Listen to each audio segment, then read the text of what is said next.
I'm sorry. Okay?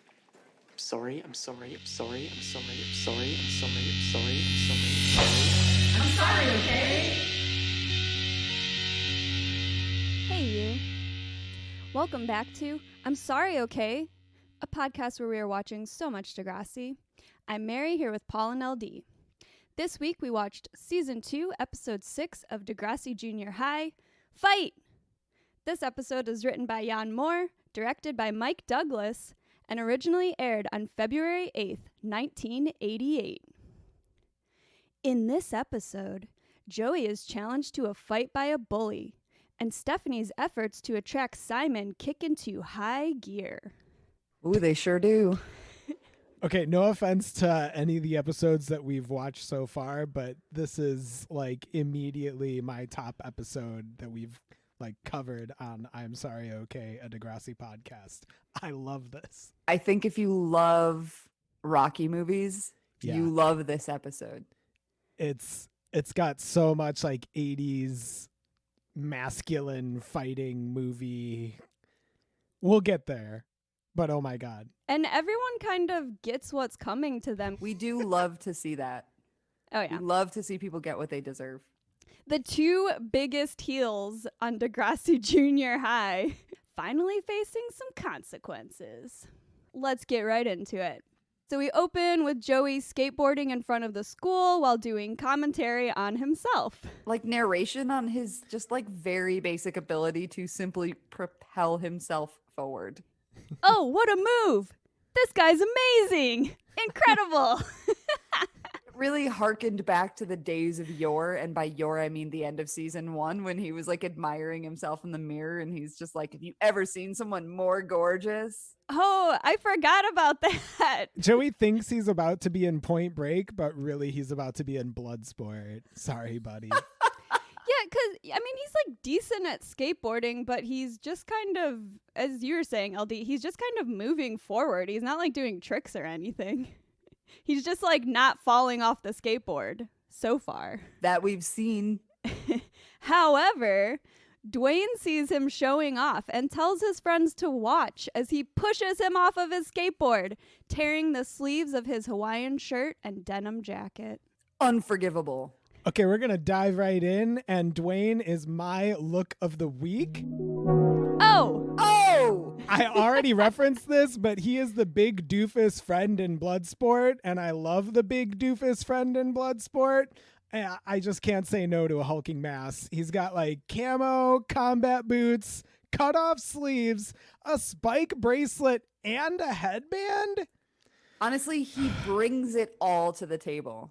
He's ready. He is committed to I this love look. a man that can accessorize well. Same. I feel that it oftentimes goes wrong, but Dwayne's really pulling this look together. Well, and I mean, I had a spike bracelet when I was a kid, but like, I was not as cool as Dwayne. None of us are as cool as Dwayne. No, I mean, we all wish, but it's just not us. It's not in the cards for us. We are too small. Like, as you guys know, I absolutely love a muscle tee. There is possibly no item of greater importance in my wardrobe than my like 2 to 7 muscle tees. I can't be sure of how many I have anymore. And I just love that we'll see when he turns around. Oh, yeah. It's an MTV shirt. It's not just an MTV shirt. It is a shirt for the band Asia with their MTV tour. Oh. And so just to get into it a little bit further, I actually made a fight hype video for this episode featuring and listen, I don't want to overhype it or anything, but it belongs in the fucking Louvre. It is a work of art. It is your opus. I won't go too far, but it features a song by Asia. Go check it out. We're going to have it all over social media. I'm Sorry, Okay Pod. Gonna shop it around to some film festivals. Oh yeah, it's going to happen. But yes, his Asia shirt is just killing me. It's so amazing. He looks great. Well, and it's inspired its own separate work of art. So this is truly a look of the week. Back to the episode.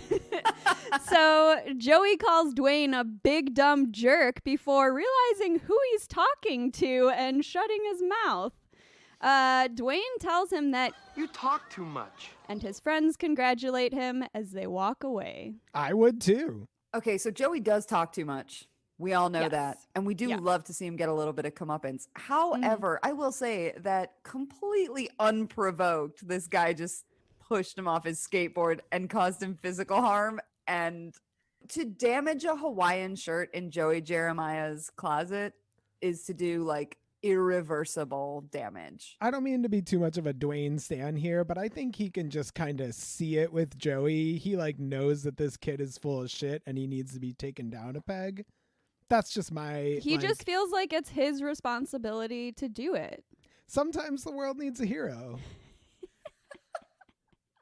I also think that Joey is skateboarding here in the same spot where he ate it in the cover up. Over by the bike rack. Yeah, so this is kind of a cursed spot for skateboarding. Maybe Joey needs to find a more appropriate place. Yeah, or maybe Joey doesn't need to make a big entrance every day before school. So next we have Dwayne and his crew making an entrance down the stairs. Scooter's having trouble opening the lock on his locker, so Dwayne stops to help him. Scooter is grateful and offers him a cheesy, which appears to be a cheese puff type of snack. Yum. So I think in this scene we learn a lot about love languages because obviously like Dwayne's love language is acts of service. And I think we saw that in the last scene too. Like he performs an act of service for everyone by shutting Joey up. And then in this scene, he's performing an act of service for Scooter. And then Scooter responds with his love language, which in my opinion is gifts, and offers him a cheesy. Is this a meet cute? This is a meet cute. Oh, it is. The way that Dwayne interacts with Scooter is extremely familiar to me. This is the same exact way that all large men have interacted with me throughout my entire life. When you're bite-sized, like it doesn't matter like how big of a dick the guy is in real life. Like they just kind of look down upon you and are just, it's like when you see a tiny cat. Well, and a tiny cat wearing glasses. Oh yeah. You can't bully a small person wearing glasses. I've been very aware of that my whole life. I think that has gotten me out of a lot. Being cute has its advantages. Absolutely. So they introduce themselves, but Scooter already knows who Dwayne is because apparently everyone knows who Dwayne is. He has quite a presence. And then, yes, as we mentioned, they eat snacks together. So it's also like this really gives Dwayne some depth. We know now he's not just a bully. He's not just like indiscriminately bullying people. Like there's just something about Joey Jeremiah that, people kind of want to see him get hurt. Understandable. I was actually really happy to see them give him a little bit of humanity here because I feel like it would have been very easy to just make him sort of, as you say, indiscriminately bullying. Mm-hmm. But we see that he responds to Scooter, who is smaller than him and having a hard time, and he wants to help. Right. So while they're showing the softer side of Dwayne, they're also showing off like his muscle because he just like unlocks the lock in one motion. He can use his muscle for good. And this is also setting us up for like what Joey says later. We have reason to like take it with a grain of salt because we've seen this other side of Dwayne. I bet at home Dwayne opens all the pickle jars. Absolutely. I also felt like he must have a younger sibling or something. Like there's someone in his personal life that must remind him of Scooter. Oh. All right, so next we see Yick grabbing Arthur and leading him down the stairwell, and then he acts like he's going to fight him, but he says that he's in total control as he accidentally kicks the custodian's cleaning supplies as she happens to walk by. I do love our butch custodian. Yes, she just kind of appears out of nowhere.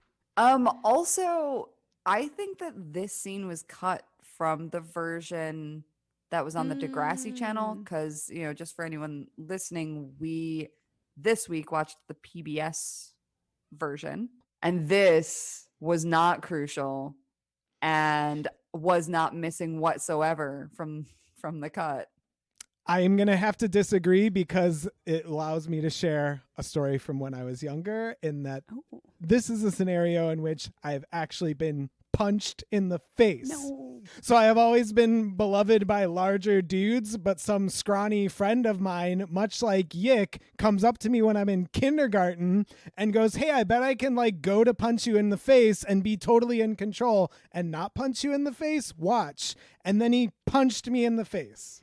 So actually, I loved seeing this scene because the duality of, yes, the big hulking guy that's actually in control and is cool versus the little idiot nerd that just straight up hits people like a fool. No, I needed this scene, and I needed the catharsis of watching this play out versus the actual like bullying and fighting that's going on. I got a bloody nose in kindergarten. Oh my God. I have never been punched in the face. No, me neither. But I also like that this was here because I think it's like just another example of like boy culture. So like we get a lot of this like throughout the episode. And like, yeah, like this is sort of like the like, if you will, the like beta end of boy culture where they're just sort of like pretending to fight. Pathetic. And then we get someone like Dwayne who like he doesn't need to do anything like this because he's actually has the size to intimidate people. So like Yick can only dream of like intimidating anyone like ever in his life. And also, like, I would definitely pretend to fight with my sisters, and, like, sometimes shit would get kind of real, but mostly we were just, like, slap fighting, but I never would, like, pretend to fight with my friends. You were slap fighting? Oh, absolutely. I feel like I missed a lot growing up with no sisters. Yeah. Well, you're the only one that had brothers, but they were older than you. And like especially this kind of fighting stuff seems like younger brother shenanigans. Yeah, my brothers were a decade older than me. So no one was play fighting me because everyone was, you know, like 5 times my size. Yeah, you're too small and fragile. I too was a small kitten with glasses. Actually, I didn't have glasses in kindergarten, so that's probably why this guy punched me in the face. Oh, then you were protected for the rest of your life. I got glasses in like 2nd grade. Yeah. All right, so meanwhile, Steph and her crew make their own entrance down the stairs as Stephanie reveals her next plan to manipulate Simon into interacting with her. So yeah, yikes. Oh, the twins are over it. Yes, they are. As we all are. Yes, we've all had more than enough of Steph and Simon. This is 6 episodes now of her just mooning over this guy who does not care about her at all. No. And all of her plans are like sort of the same. Like they all revolve around pretending to need help. So this time she's going to use a broken high heel to pretend to sprain her ankle in front of him so that he'll feel obligated to stop and help her. It's too bad, you know, that she's not this resourceful in her role as school president. Yeah. Because she's like, Yes. There's no such thing as trying too hard. And I'm like, maybe you should apply that elsewhere, pal. Yeah. Right. This is the only thing she puts any effort into. Also, the twins tell her there's plenty of fish in the sea, and Steph says, I don't want fish. I want Simon. Yeah. I do notice throughout this episode that Stephanie is kind of consistently drawing parallels, or I guess differentiating herself from Alexa.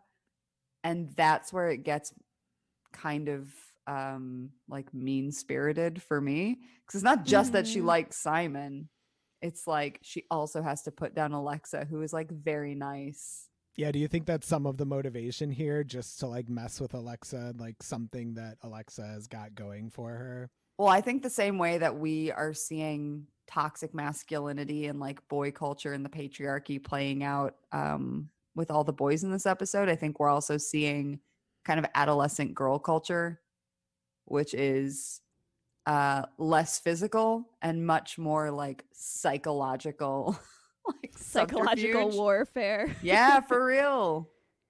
We've all been a victim. Yeah, and I think, like, Steph is, like, trying so hard, and she has nothing to show for it. And to her, like, Alexa's not even trying. But that's because Alexa's just being herself. That's why Alexa has a boyfriend and Steph does not. Because Alexa's just, like, being herself and just talking to Simon and forming a relationship. And Steph has no idea how, like, she only knows how to, like, try to manipulate her way into a situation with boys. Like, she has no idea how to just, like, let things evolve, like, naturally. She thinks you have to, like, force it to happen. And yeah, the twins are sort of like the stand-in for the audience here, because they're just, like, so over it with Steph. And I mean, the thing about Alexa, right, is that it's not just that she's being herself, because even if Steph were being totally herself, Simon might still not like her. He likes Alexa. Right. He's going out with Alexa. Like, that's who he is with. And, from what we've seen, Alexa is just like a very nice, very chatty, very friendly, optimistic person. And Right. Steph is just kind of like a bummer. She's just like, why not me? Yeah, exactly. She's entitled. Right. Well, yeah, this ep is not looking good for Steph. It hasn't been looking good for Steph for a while. No, she really has like nothing going on, and she's back to her old wardrobe. She's still got the presidency, but she's not, like, these things are empty because she's using them for the wrong reason. So she's not fulfilled by, like, having this sort of, like, sexy persona, and she's not fulfilled by, like, winning the school presidency because she's doing these things for the wrong reason. And so she still feels, like, pretty empty inside, and so I think that's why she's focusing so much of her efforts on, like, something that's kind of delusional. Like, even the twins are like, Stephanie, like, he's dating someone else. Like, you're trying too hard. So her friends, who are total, like, yes people the rest of the time, even they're just like, Steph, like, you need to, like, check in with reality. Like, no one else sees the situation the way that you do, and, like, you're kind of embarrassing yourself.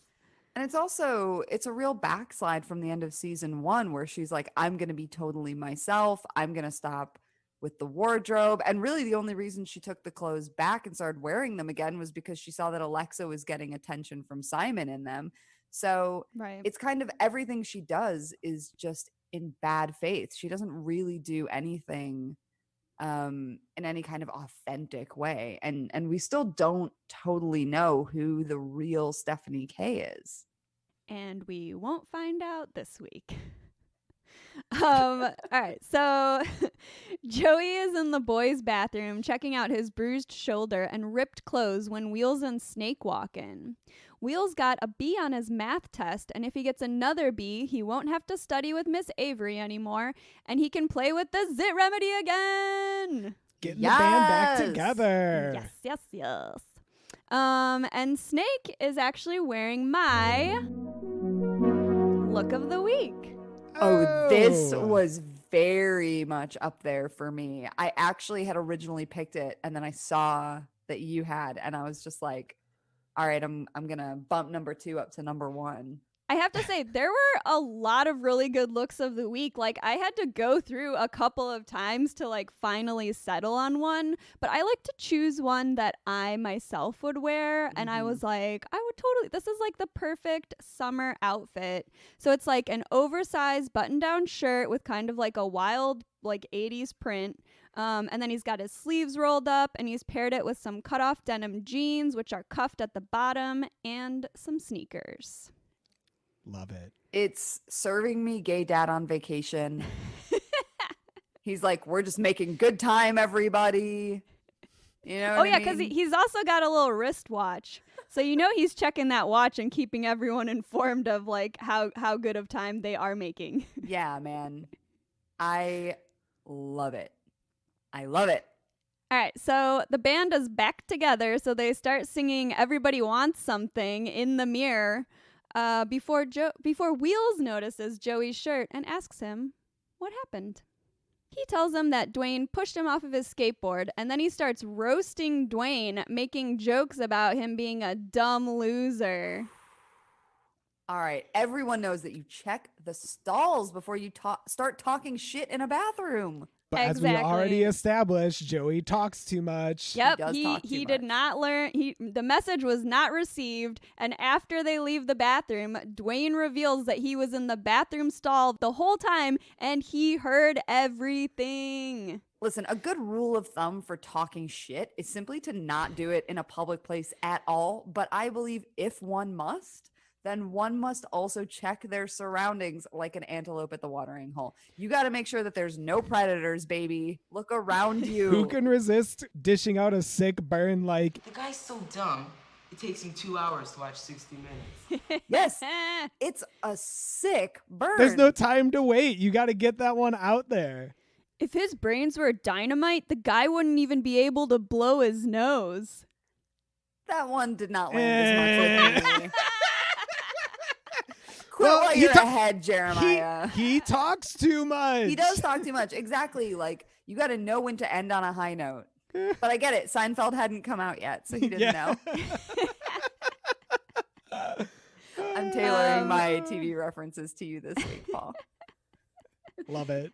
Yeah, he also calls him a loser and a dozer. Just like, yeah, he gets on a roll and he just cannot stop himself. But yes, if we've learned anything from this scene, it's that you always look to make sure no one's in the bathroom before starting a private conversation. We have learned that in every single episode of this show. Everyone is broadcasting everything in the bathroom. Bathroom's not a safe space. No, there is one stall that has a closed door. What are you doing? Who do you think is in there? I just love that Dwayne is like definitely playing 3D chess though, because he easily could have popped out and just like destroyed all three of them probably. But he's like, I'm gonna put that one on the back burner. I'm gonna set that one aside, file it away. That's like 3 extra punches for when I actually get this dude. Because he's actually in control. He's got an end game. Yep. Yeah, Love and it. he is smarter than they're giving him credit for. Love the life lessons that we're getting here from Dwayne. Absolutely. He's like, let me hear what Joey has to say about me, because he wasn't saying all of this morning. Mm-hmm. Didn't have shit to say. We also, when he finally gets out of the bathroom stall, we get a good look at the back of his shirt with that MTV logo you were talking about, mashed up with like the rising sun Japanese flag. He is the gift that keeps giving with my look of the week. Fucking chef's kiss, man. It is delicious. So over in Radich's class, he's teaching a lesson on punctuation and catches Stephanie staring at Simon, and then also notices Joey's ripped sleeve before removing his hat. So he's just kind of like going around teaching and also just like calling everyone out as is Policing. Radich's way. Yeah, he's not really doing anything. He's just sort of like, I don't want to deal with this. They're talking about punctuation. So here's my question. Do either of you have a favorite bit of punctuation? I like the semicolon. Oh. Me too. Yes.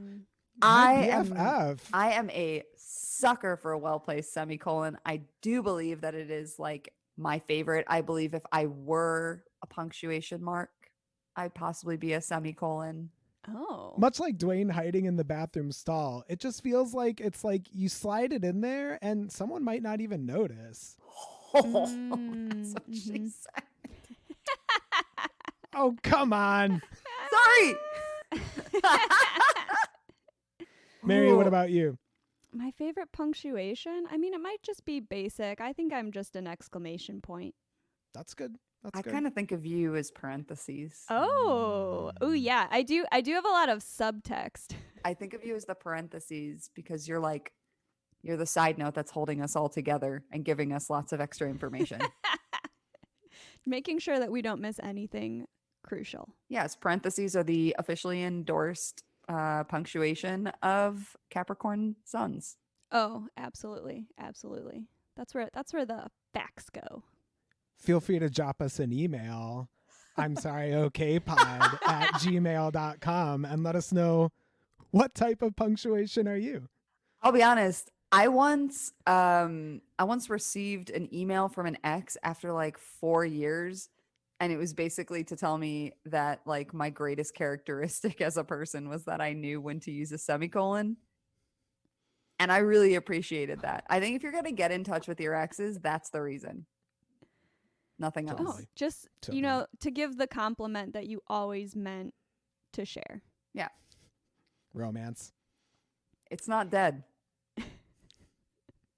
Speaking of romance, Joey tries to get Liz's attention while Raditch is still talking, but she gives him the cold shoulder. You love to see it. Okay, so I will say that for someone who hates preppies, Liz is absolutely dressed like one in this scene. She has this orange t-shirt with like a big belt and a white skirt. It is a yikes for me, girl.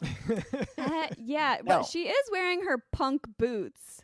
Whatever. But that's like the only thing she's got going on. I feel like she has a really good outfit later on in this episode, but yeah, it is a bit of an off choice for Liz. But they Wah, can't all wah. be winners. Maybe it was laundry day. Okay, so after class, Joey apologizes to Liz for what happened and says he thought that she wanted him to come on to her. She doesn't believe him, and we get our titular line. I'm sorry, okay? I'm sorry, okay?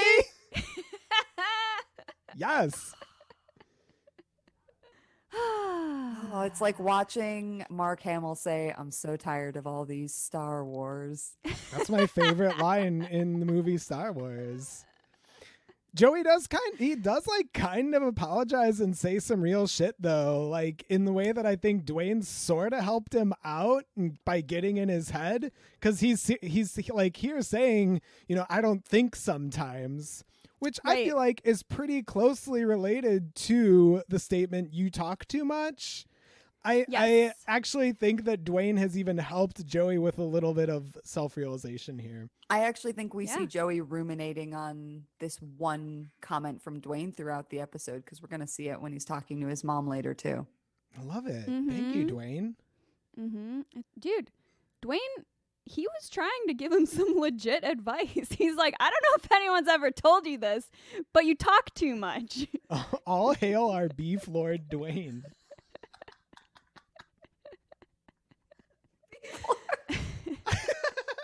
So Joey follows up his brief bit of realness by doing some kind of trick to make flowers appear. Got to And give Liz- it the old razzle dazzle. Yeah, you gotta put a little something extra on there. But she shakes her head and walks away. He says, they're friends again, right? And she says wrong, but he's still happy that she talked to him. Progress is being made. I mean, this is the first attempt at an explanation that we've gotten for his like atrocious actions.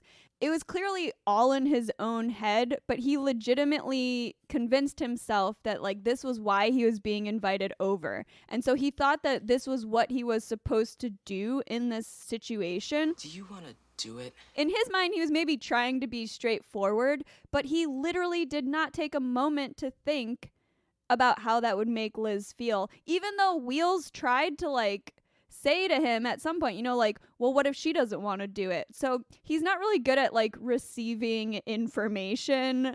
And unlike Dwayne, he's not observant of other people like at all. Nope. I mean, I think that Liz is absolutely in the right here. If she still doesn't want to talk to him, I think that it's totally justified. And I'm glad that the show isn't trying to pass this off as she's being like unreasonable and holding a grudge. You know what I mean? Because I Yeah. do feel like we're always in danger of seeing that perspective Right. and kind of automatically siding with like just toxic men. And you're right. It's kind of another symptom of toxic masculinity. This sort of acting out because you feel sexually inadequate. Because by the time he's 13, he hasn't had sex. Right. Or a date or a kiss. Fine, But yeah, but he's going for the extreme. Yeah. yeah, the closest he's gotten was being like revenge flirted with. But to my Revenge knowledge, flirting. but like, and we're seeing that in this episode again. But like, to my knowledge, none of these dudes have done any more than that. Wheels hasn't. Wheels kind of Right. almost went on a date a little bit. Snake kind of went on a date with Melanie, but his friends crashed it. So really, they're all on the same level. I mean, he's like convinced himself because of a culture that like sort of, I mean, I'm sure even in the 80s, people were sort of like putting a lot of emphasis on like, oh, but have you done it yet? Oh, totally. So like, even if he's like, if we're imagining this as a real universe and like he and his friends haven't actually done anything, he's maybe like consuming media that's telling him that this is where he should be at. Definitely. And advertising is showing him men that are much bigger than him, you know, like men who have muscles and abs and pecs and whatever. Like me. I don't know, like perfectly feathered hair, not unlike myself. Totally. We're all like that. Yeah. Do not check our social media for pictures of us. Just trust us. Yeah, trust me, I am a beefy hunk, but I can't get through that. But you know what I mean? He's constantly being fed an image of what he's supposed to look like in the same way that Steph has been fed a message of what she's supposed to dress like and look like. No doubt. And also No men are doubt. being fed then on top of that, the image of what Steph is supposed to look like. And so boys only want to date girls who look like Steph. And you know what I mean? Like it's And girls don't want boys. Girls want jugs and money. Or wait, what's the lyric? Yeah, they're very similar. They're both like overly conscious of their image and they both try too hard. Yep. They're both constantly overcompensating for what they believe to be is lacking in their lives, but they're comparing themselves to like no one really has that much more than them. They're setting their own unrealistic and unattainable standards that no one else is really holding them to. We got that. We got that mind meld going on. Amazing. All right, so Joey runs into Dwayne in the stairwell, and he tries to give Dwayne the flowers, but he stuffs them down his shirt and then starts repeating all the things he overheard Joey saying in the bathroom. Power move. Yeah, Joey tries to tell him he was just joking, but Dwayne says they need to have a little talk. And then Joey basically says, "Hey, look over there," and pretends to see Raditch coming so he can escape. His first instance of using Raditch to try and get out of something, a true coward move. So Raditch is like the ultimate authority, right? Because he is like the teacher, and he's the no one's gonna be afraid of like Miss Avery. But Raditch is like kind of a tough teacher, so he's sort of the ultimate authority figure, at least inside of school. Mm-hmm. I feel like I was just joking when someone has insulted everything about you is one of my least favorite like white guy tropes. Like right up there with like playing the devil's advocate about like a topic which you know nothing about. It's kind of all in the same neighborhood for me. And I like that Dwayne, doesn't let him off the hook, Don't try and like say it's a joke when there's no punchline, my friend. And it's just such a non-apology. Yeah, completely. After class, Alexa and Simon make plans to meet outside for lunch. And Steph tells the twins she doesn't know what Simon sees in Alexa because she's just so ordinary. Oh my God. So there's no Kathleen in this episode, which means that the girl-on-girl violence had to come from somewhere else. Yeah, that's true. Yeah, we can't go an episode without it. I love how the twins wait until Stephanie's walked away, but they're both just like... And then they start talking shit. Yeah, one of them says she's starting to get bored hearing about Simon. The other one says she thinks Alexa is cute. And we all wonder why Steph can't just move on and like someone else. Like, okay, I think we're going to see in a little bit that Steph has other things that are happening in her life that are very out with her control. And I think that, she probably feels that this is something that she is in control of. And I also think that probably everyone has had a moment where the person that they likes somebody else, and you're just kind of like, what do they have that I don't? But I feel like at this point, because we've already said it's been 6 episodes, like Stephanie needs to go ahead and move through the stages of crush grief a little faster to acceptance, because like she's been in denial for just a little too long. Yeah. Yeah. Like, I'm over it. We're all over it. Don't come for Alexa. Absolutely not. So someone has thrown Scooter's cheesy snacks on top of the lockers, and he's trying to jump up to grab them, but he's too small. Oh, no, buddy. don't bully Scooter. You're never going to get those cheesies, buddy. Oh, no. Jumping like that. Well, so luckily, Dwayne walks by and asks if there's a problem, and Scooter tells him that somebody threw his lunch up there as a joke. Okay, I'm worried about Scooter's nutrition. Yes, like what, his lunch is a bag of cheesies. Dwayne lifts him up so he can grab the snacks himself, and Scooter asks him to do it again. So Dwayne lifts him onto his shoulder and spins him around while Scooter giggles in an extremely wholesome moment. This was super relatable for me. Yeah, once again familiar. Large men love lifting me. LD, maybe you have a similar experience. Yep, large men, women. Yep. Everyone. I think I'm more like average sized. No one was really lifting me up, I don't think. I think you're a little more intimidating than me and LD. That might be Yeah, part of I it. mean, That I was too. 5 feet until I was in college, and then I had a growth spurt, and now I'm 5'3". So I'm like, I also like that instead of Dwayne just getting the snacks down, he lifts Scooter up so that he can do it himself. yeah, man, teach a man to fish. He's gonna be a great dad someday. The way that he's like got him on his shoulders and they're just adorably spinning around, and we see Joey, Wheels, and Snake like Yes! they like clock this and they're like, wait, what? To me, it's Joey realizing that maybe he's the one who's the jerk. And also, like, they're talking about the fact that Dwayne is like all muscle.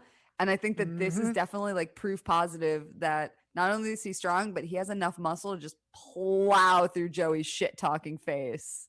Yeah, I think they all realize that Joey's gonna get squashed. Plus, you know what they say, the heart is the biggest muscle in the body. Oh, That's not true. They maybe don't say that. I maybe just made that up. Okay. That's well. what someone says.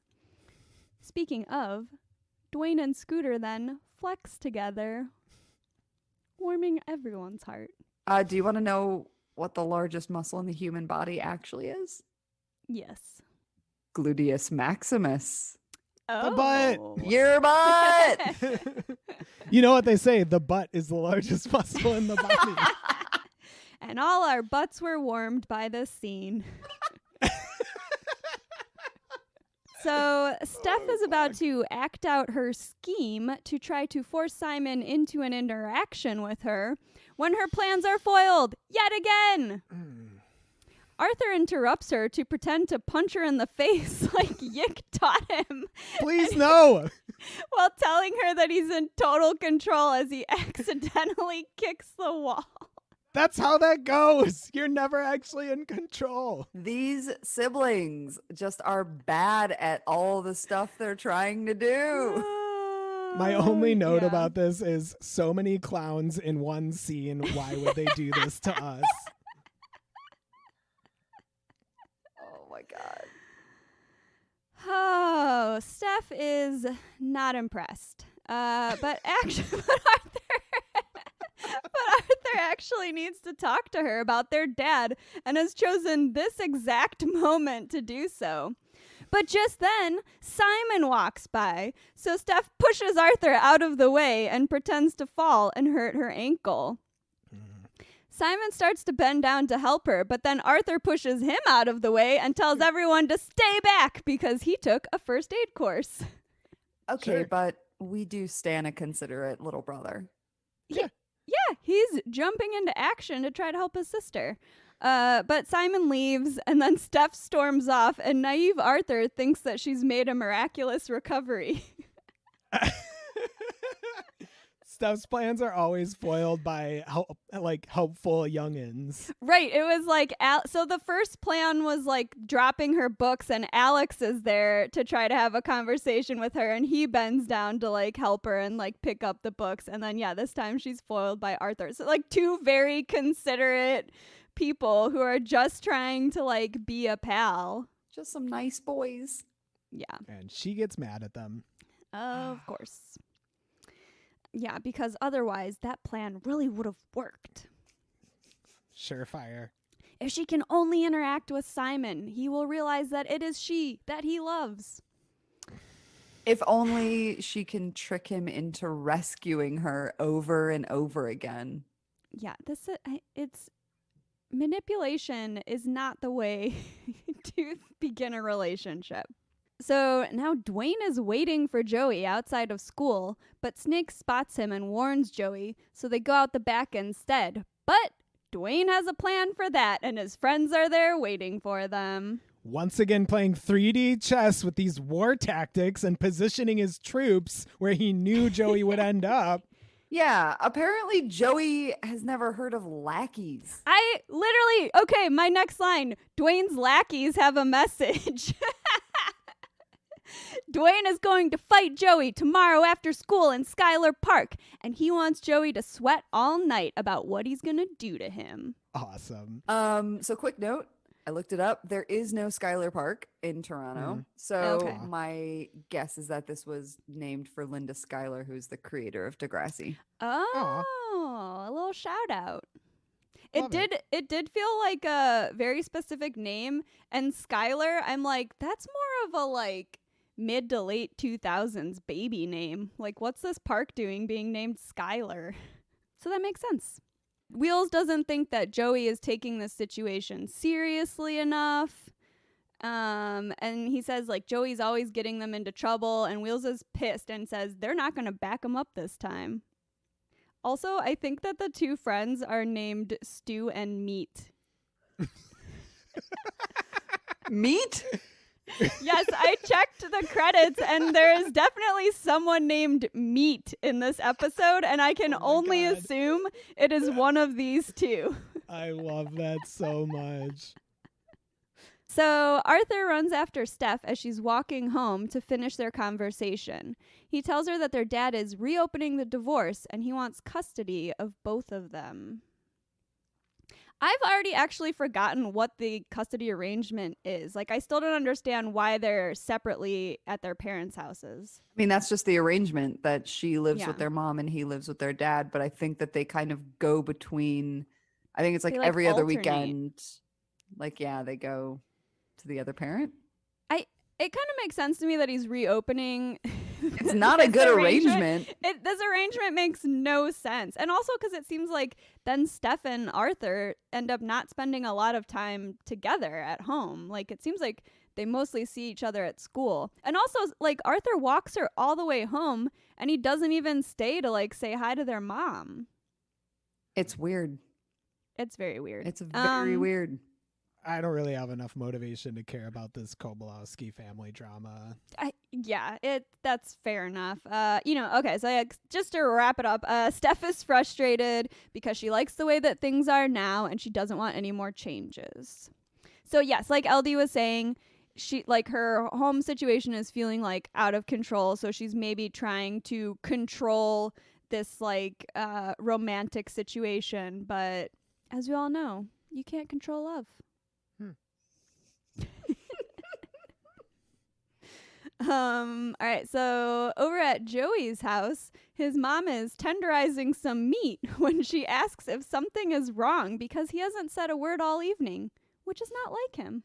In my notes, I wrote Joey's mom is pounding meat, not a euphemism, just a metaphor. I could not think of what this was called, and I literally Googled hammering meat. I was like, yes, tenderizing. This is another example of Joey kind of taking stock and really ruminating on what Dwayne said. And he's, trying not to talk so much. Yep, he's practicing not talking. And his mom asks if it's permanent. And he tells her he thinks he just talks too much sometimes, which is True. Unfortunately, extremely relatable. He just knows he's about to become tenderized meat. Yeah, it's super Oh, yeah. relatable for me. I think I was feeling a little bad for Joey throughout this. Yes, me too. And I also love that, like, you know, not talking when you normally can't shut up is just a dead giveaway that something is wrong. Like, Paul always knows that a storm is brewing with me when I'm not talking. Like, if I'm quiet, like, watch out. There's a problem. Yeah. Yeah, same actually. Yeah, because that's when you're talking to yourself in your own head and things are not going well. Even though he like conducts himself like an idiot with Liz earlier, I think that's when we start to get the real turnaround, at least in this episode, for the Joey character, where he starts getting like he starts building a little bit of sympathy, and I think it like gradually accumulates, and in this scene especially. Yeah. And so oh wait, okay. So then his mom accidentally tenderizes her finger and he asks if she's all right, and she tells him she just hates pain is all. It's a Which very like obviously weird response. Super weird. Ow! Oh, I just really hate pain. Yeah. Anyway, so she goes back to tenderizing as we shift into a dream sequence where Dwayne and one of his friends are threatening Joey. I don't know if it's stew or meat. They're threatening Joey at school, and he wakes up in a sweat yelling, "Dwayne!" If I had to venture a guess, it would be that the larger one is meat and the smaller one is stew, because, you know, he looks like a little Stewart. Meat stew. Oh yeah! Oh my God, meat stew. Yep. A delicious meat stew. So, in Radich's class the next day, Radich is asking for the correct uses for an apostrophe with an example of each. Spike and BLT give correct answers, and then Radich calls on Joey, who is having another nightmare about Dwayne while sleeping at his desk.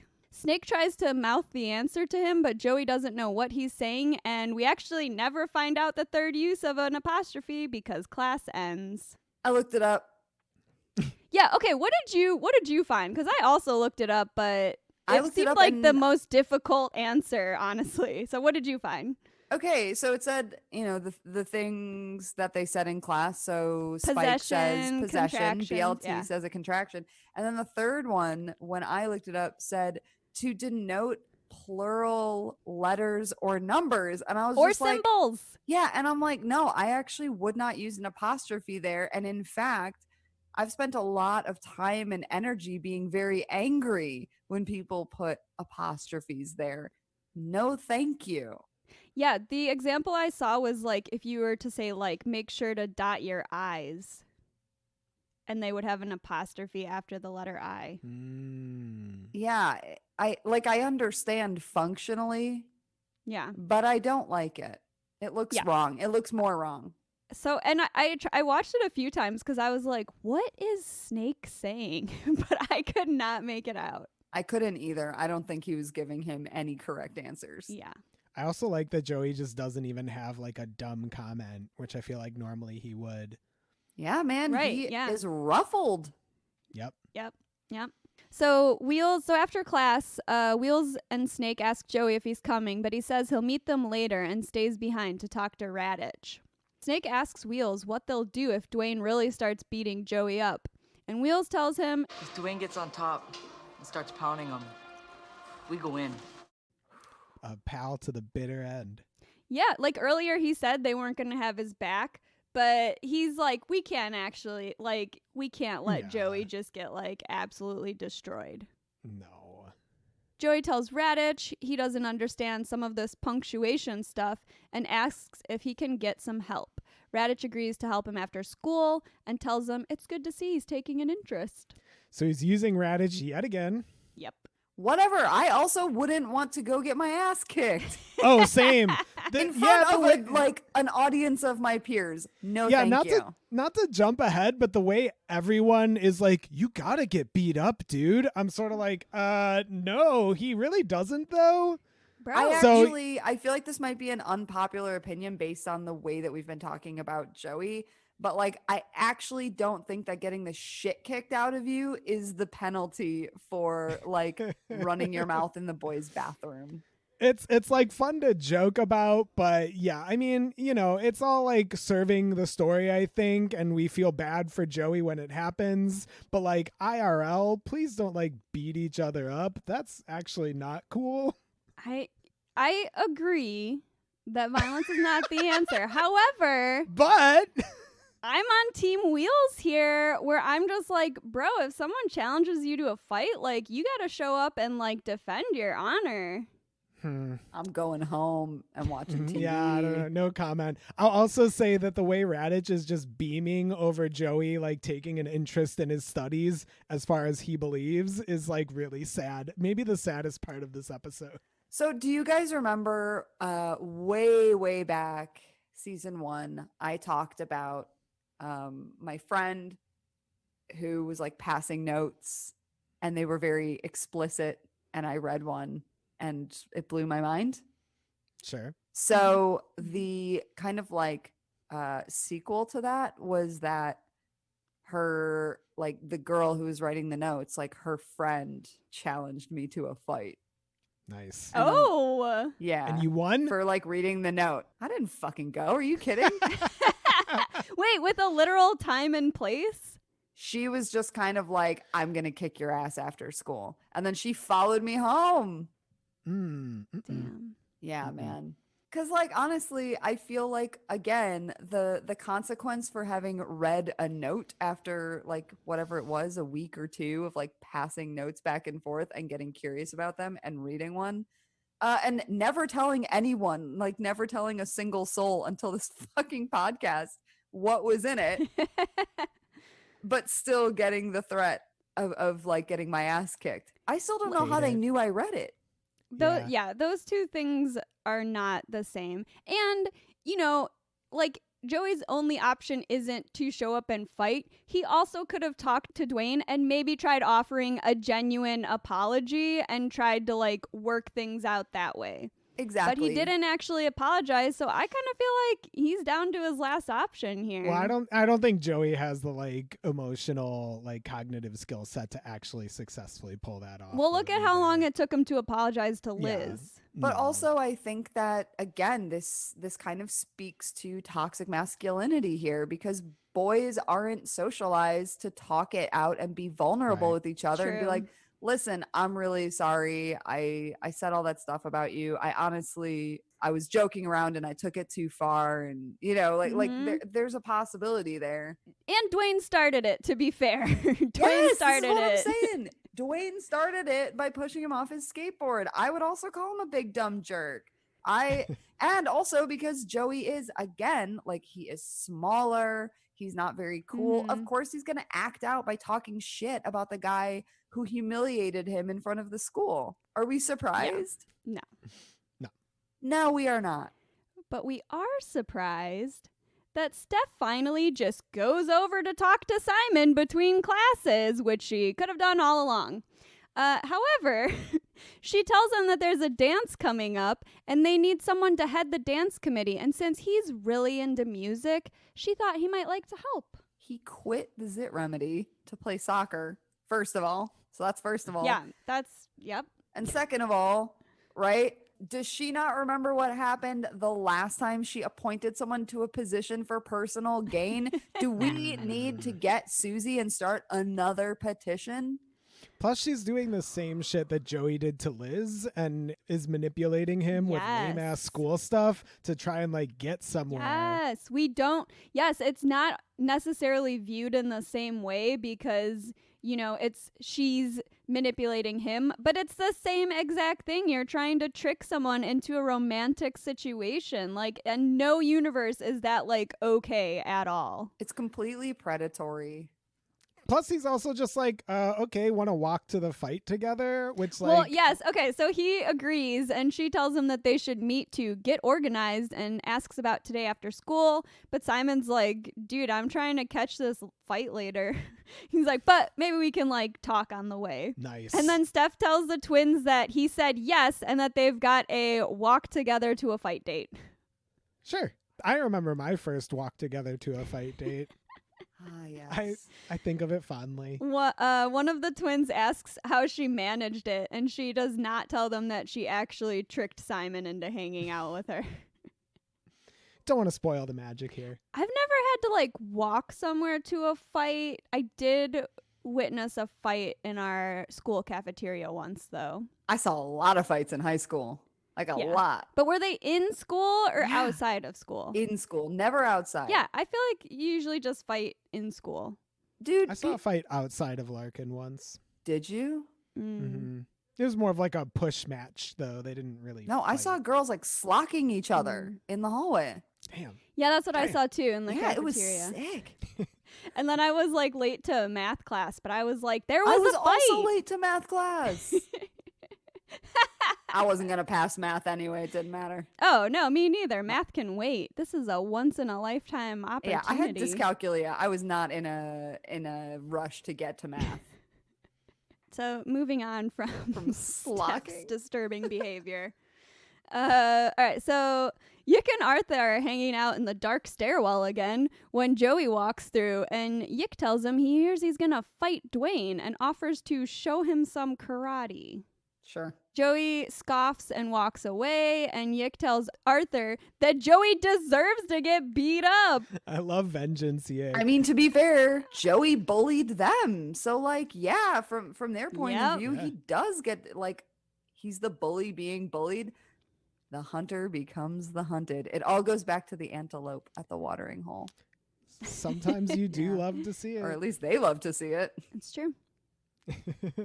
So Spike and Liz are also hanging out and see Joey walk by, and of course they are also talking about the fight. Spike doesn't think that anyone deserves to get beat up, and Liz agrees and says that, you know what, Joey's okay. He just doesn't think sometimes.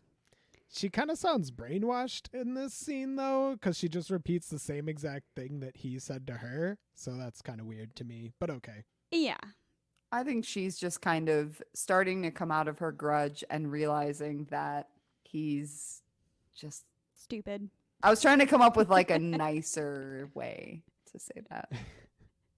It didn't Fine. didn't happen. He doesn't always think before he speaks. Or acts. Yeah. So then Shane and BLT also run into Joey, and they tell him good luck, and they give him some hot tips. Shane tells him to stay out of his reach, and BLT tells him to use his speed and to stay low. Stick and move. Yep, but after he walks away, they agree that Joey doesn't stand a chance. And BLT is wearing my look of the week.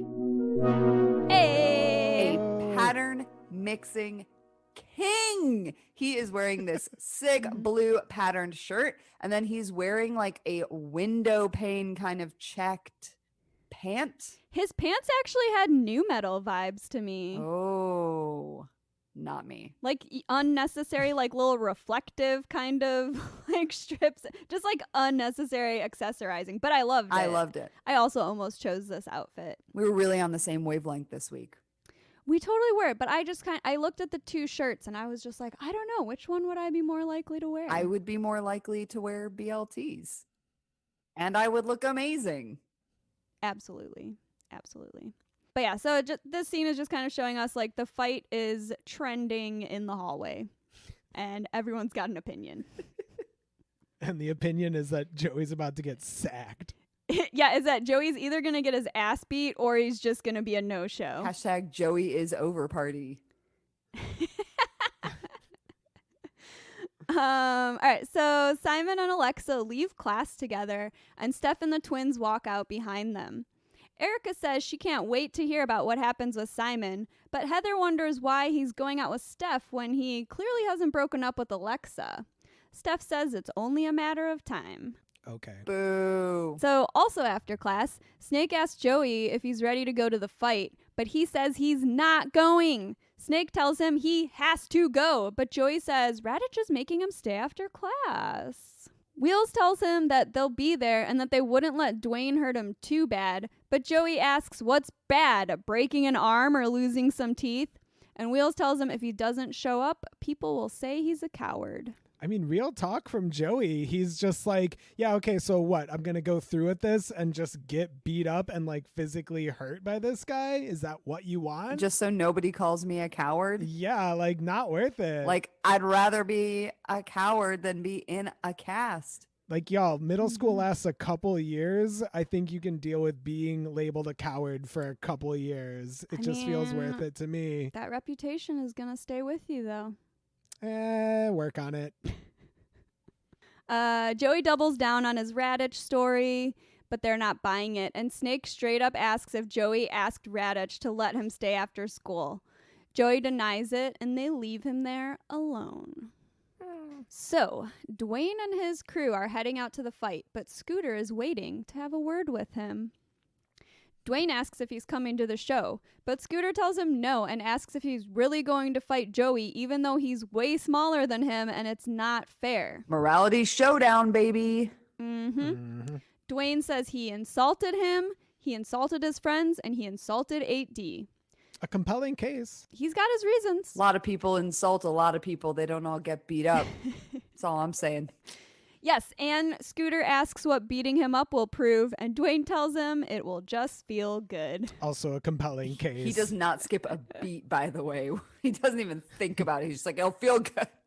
One more look of the week callback. He's now taking it up a notch with these leather fingerless gloves. Oh, yes. I do love yeah. those are his punching gloves. His fighting gloves. He's ready. I'm very team Scooter here.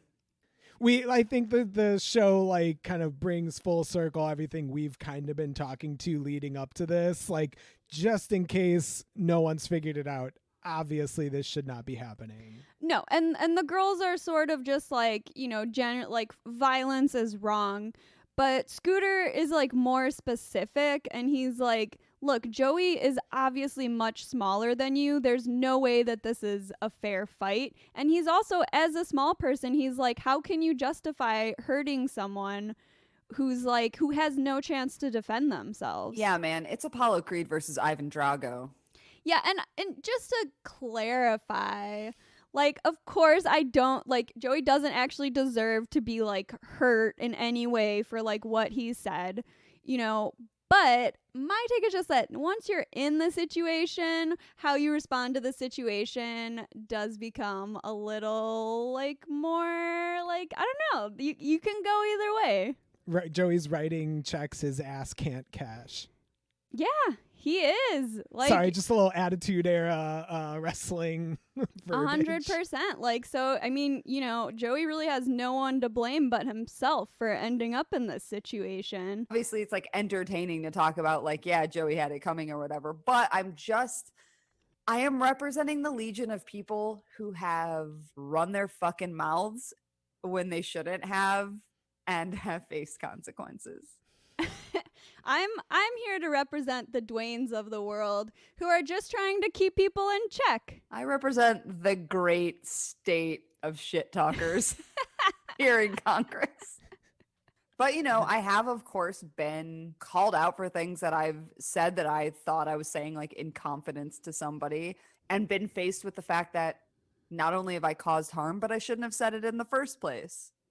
And like Joey, have had to learn that sometimes, though one may have something to say, one must shut the fuck up.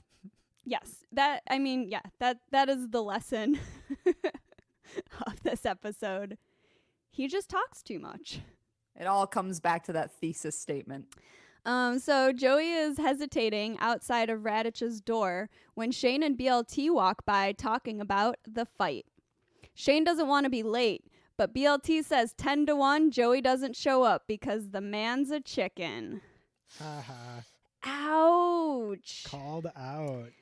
Joey puts his hand on the doorknob, but before he decides what to do, we cut to Steph's legs as she's standing outside waiting for Simon.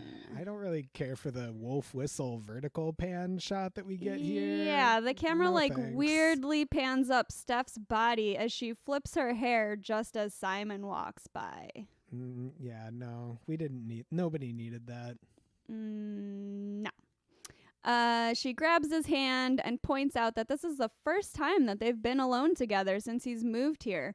But he interrupts her to tell her that they have to wait for Alexa. Womp womp. Alexa wanted to help out too because she loves dances, and Steph pulls him aside and asks why he doesn't like her. She asks why they can't date, and she tells him that she likes him, and then he says he likes her too, but he's going out with Alexa. Yeah, sure. Okay. Like, Alexa's kind of betrayed here. I couldn't decide if he was saying I like you too, or if he's just kind of like, listen, I like you, but I'm dating somebody else. Yeah.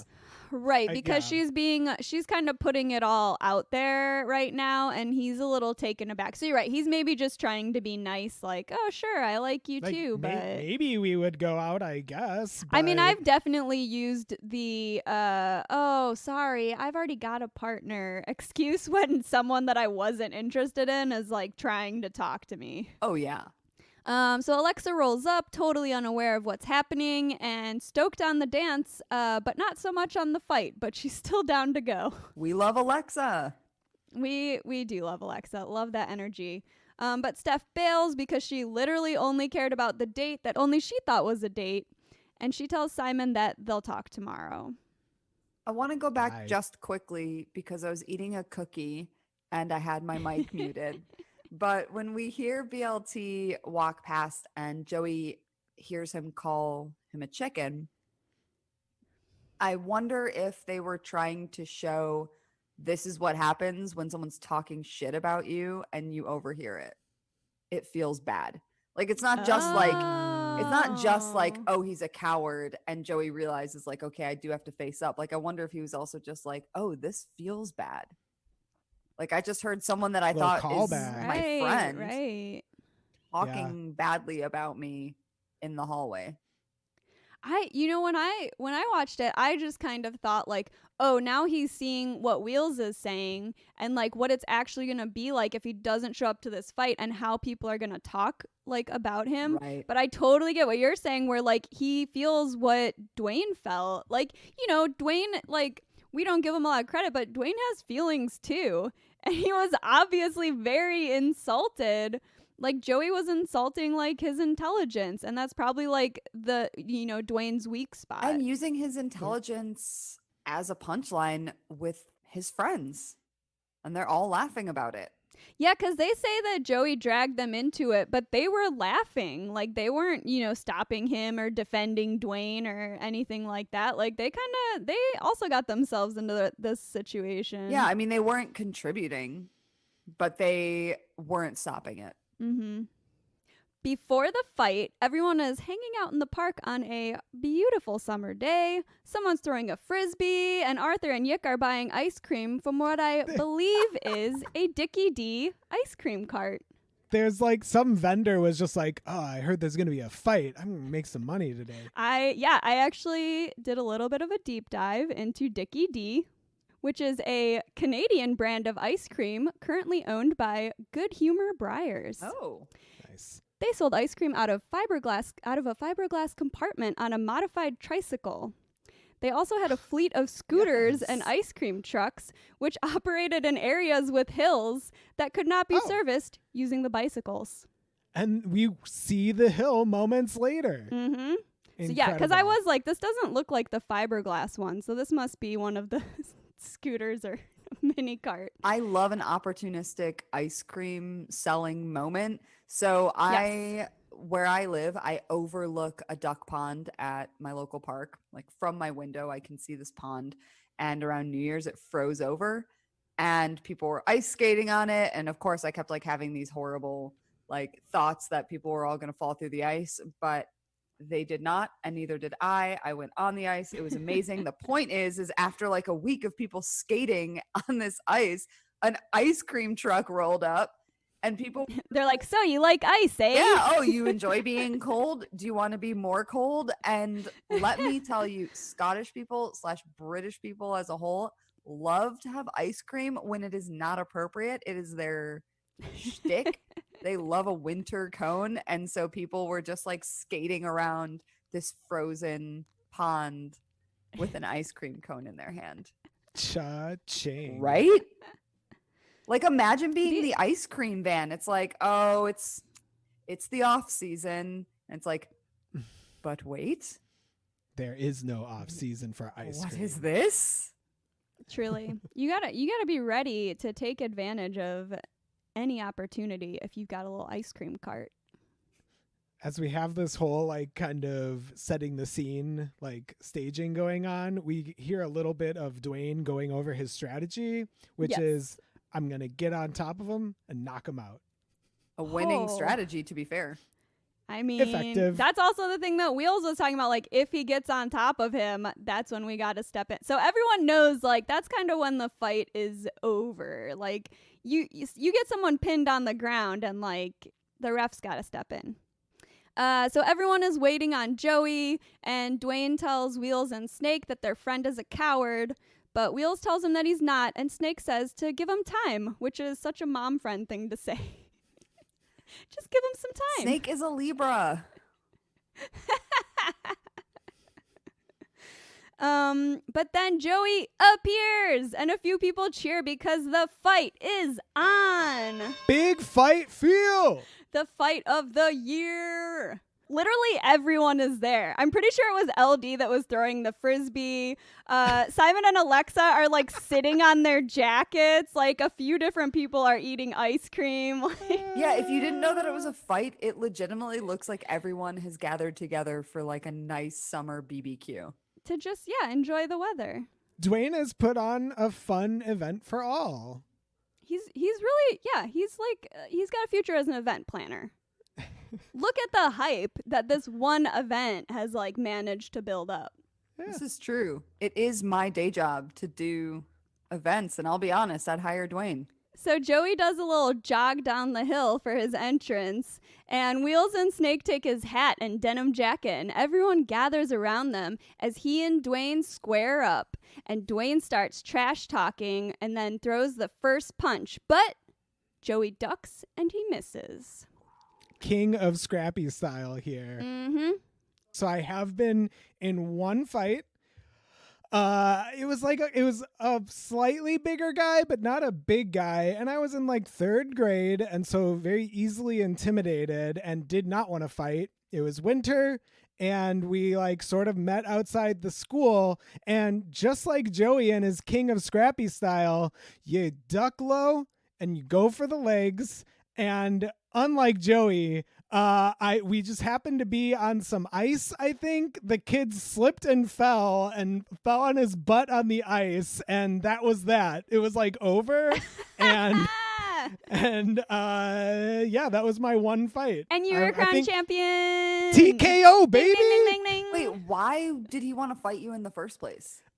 I don't even remember. I think he just didn't like me. I think it was like it How wasn't a similar could situation. anyone not like you? How could Paul? anyone not like you? I think we need to post a picture of like young Paul for everyone to understand. And ask, would you fight him? Yes or no? Please make that a post and just write, "Would you fight baby Paul?" And people are welcome to say yes. I wouldn't mind. But yeah, so it worked out way better for me. The King of Scrappy style method really worked out because that was that. This dude fell over and it was like, okay, no one really wants to do this. I mean, falling on your butt, that's just embarrassing. You can't really. Despite it being the biggest muscle in the human body, it's still embarrassing. Yeah, but so Dwayne, I think, was a little more determined than my bully, who I gave no real motivation as far as I'm aware. Well, and maybe beat me that's up. why. He didn't really have enough motivation to come back after that. But just go low and go for the legs. So if you were to write a handbook, you would include that plus find like a conveniently placed patch of ice. Yes. Know Make your sure it's location. winter. Yeah. Scout that shit. Yeah. Use your environment. I think that's in like Batman Begins, actually. All right, so back to the action. Dwayne throws another punch, but Joey ducks again and grabs him by the ankle and then throws him on the ground. Dwayne gets up and charges at Joey, and the fight turns into a lumberjack match with the crowd pushing Joey into Dwayne's path, and Dwayne finally knocks him down. Before he does that, can I just give a little play-by-play? We get a 6-side headlock, transition into a hammerlock, and then he slides into a cross-face chicken wing. Excellent chain wrestling on display. I am fucking deceased. As Paul just described, with extreme accuracy, they trade blows until Dwayne gets Joey on the ground again and then starts punching him while he's completely defenseless. Oof, ultimate punching. Yeah, Wheels and Snake kind of give each other a look, and then they pull him off of Joey, and the fight is over. Incredible. Good stuff all I want. Joey actually got a few moves in there. No, yeah, he came to play. And it was what everyone told him, which was like, yeah, obviously, like, Dwayne's bigger. He's got the weight advantage, but you've got the speed. You got to stay low. You know, they tried to help him out, and he didn't completely humiliate himself. He held his own. All right, so at Joey's house, his mom is cleaning up his face and tells him she can't believe that someone would do this to him. Has she met her son?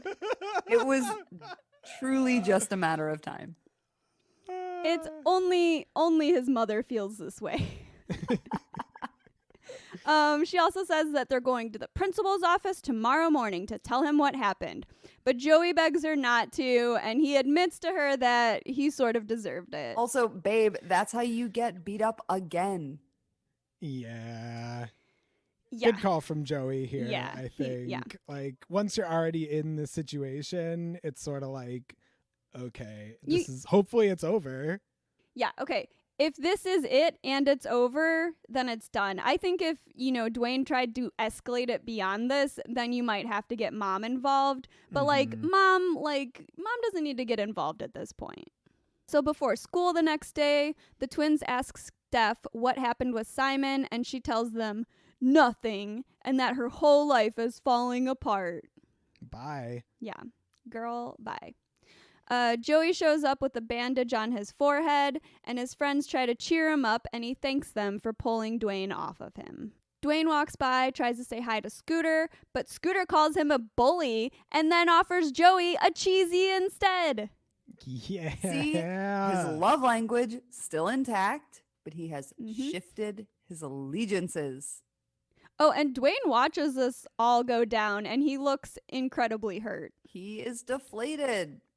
Because now he is seeing the consequences of his actions that, like, if you are going to fight people and you're going to physically harm people, there are going to be people who don't want to associate with you. Yeah, because if you're seen as that kind of a bully, it's like, okay, so what am I going to do that's going to make you turn on me like that? Like, if you'll beat up Joey, who's smaller than you, then why wouldn't you do the same thing to me? And how are you any better than the people who have been bullying Scooter this whole episode? Just challenge him to a round at Street Fighter. Pick Zangief.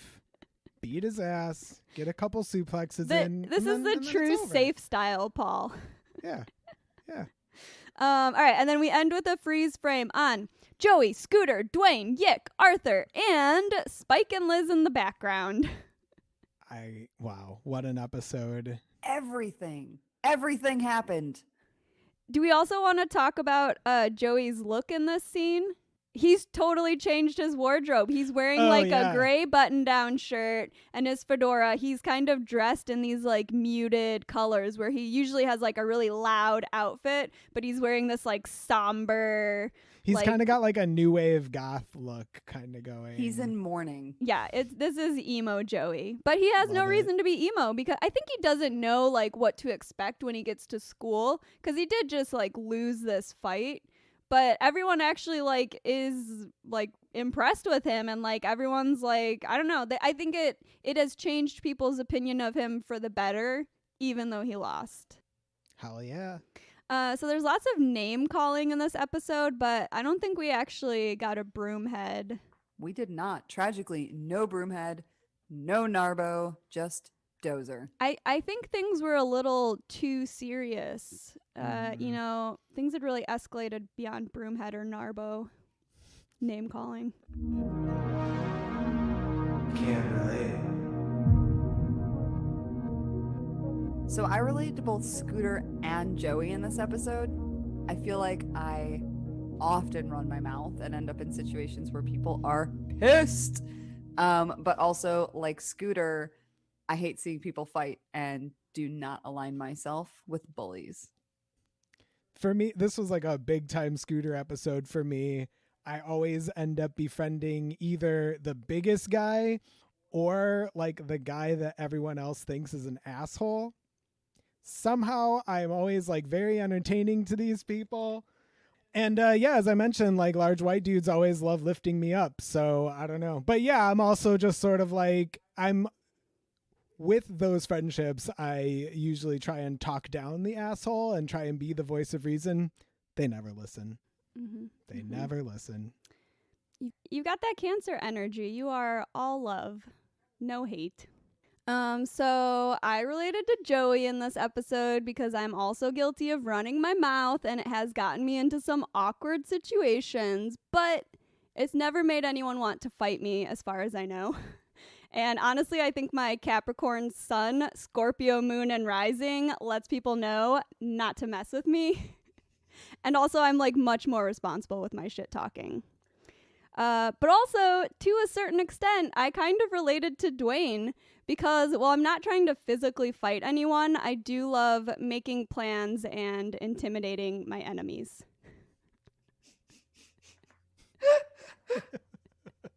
Oh my God.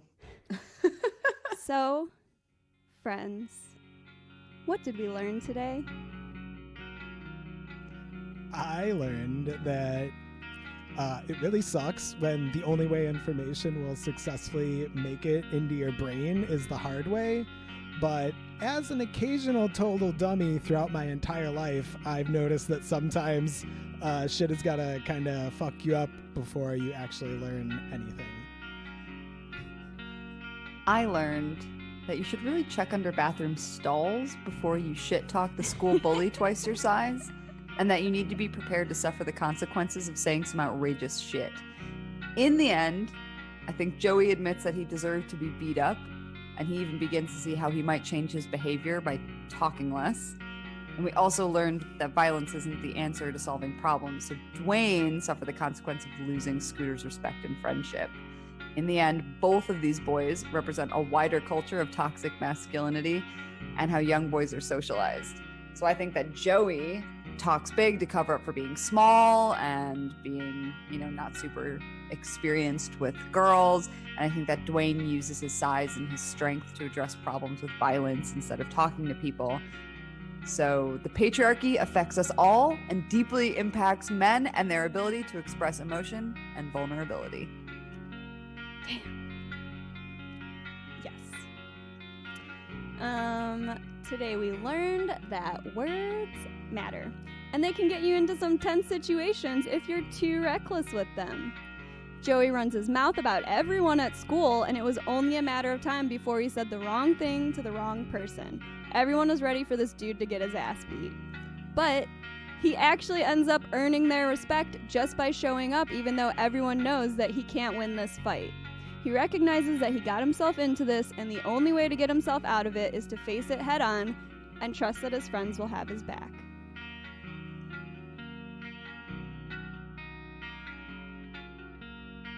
I am once again asking you to check out our social media for the fight hype video I made just for this episode.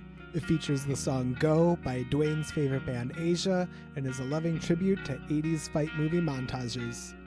You can also listen to I'm Sorry Okay, a Degrassi podcast on Acast, Spotify, Stitcher, or wherever you listen to podcasts. And if you enjoy what we're doing here at I'm Sorry Okay, be sure to give us a rating and a review on Apple Podcasts. Please don't shit talk us in the bathroom. And thanks for listening. You can follow us on social media at I'm Sorry Okay Pod, OK is spelled OKAY, and email us at I'mSorryOKPod@gmail.com. That's it for Fight. Next week we'll be watching Bottled Up.